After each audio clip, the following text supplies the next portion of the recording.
In my last video, I shared a tofu recipe in which I used the onga soybean protein chunks. In this video, I'll be using the leftover of those chunks to make this delicious no tomatoes jollof rice.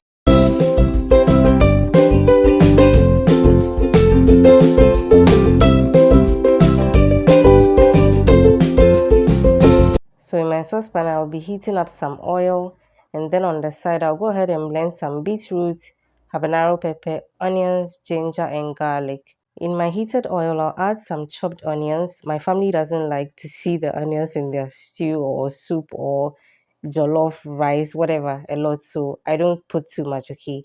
What I just added is my mixed local spices, and then I'll go in with some bay leaves as well. Stir fry this for about 3 minutes and add in my blended vegetables I showed in the beginning. I'm making this video because first of all, tomatoes are pretty expensive of late if you're in Ghana. And also if you're going to be using carrots or red bell peppers, which I've seen others do, they're also quite expensive in Ghana. So I decided to use beetroot. You'll be amazed at the end result. So I went in with some seasoning, some jollof Remy seasoning, okay? And then I'll give this a stir, cover, and then continue checking up on it till it reduces. As you can tell, the color has changed a bit. Trust me, it's looking like tomato paste if I'm not wrong, okay? And then I'm seasoning with some salt as well. Give it another stir and then cover. So it's just the same principle like whatever jollof you are making, okay? We are going to wait till the oil begins to settle on top. And that's all you need before your rice will go in. So I give this about 15 minutes and then I went in with my washed rice. So I continued to stir the rice till all the stew was coated with it.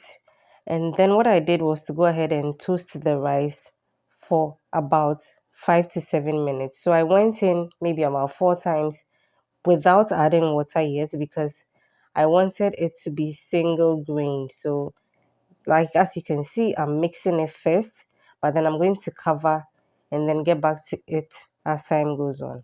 If this is your first time here, hello, this is Yasmi and this is the Taste and Bloom Kitchen. You're so welcome.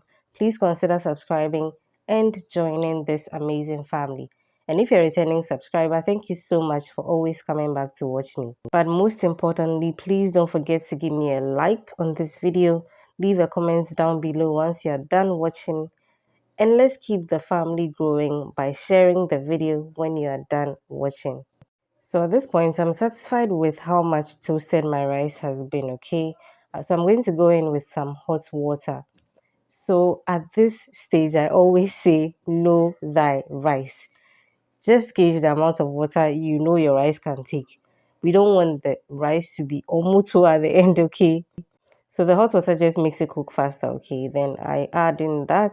When it's enough for me, I'll cover and then allow it to cook. So this is about 10 minutes. I'm going in to fluff up the rice. As you can tell, there's no trace of the beetroot in there. And then I'm going to cover with some parchment paper and allow this to continue cooking with heat.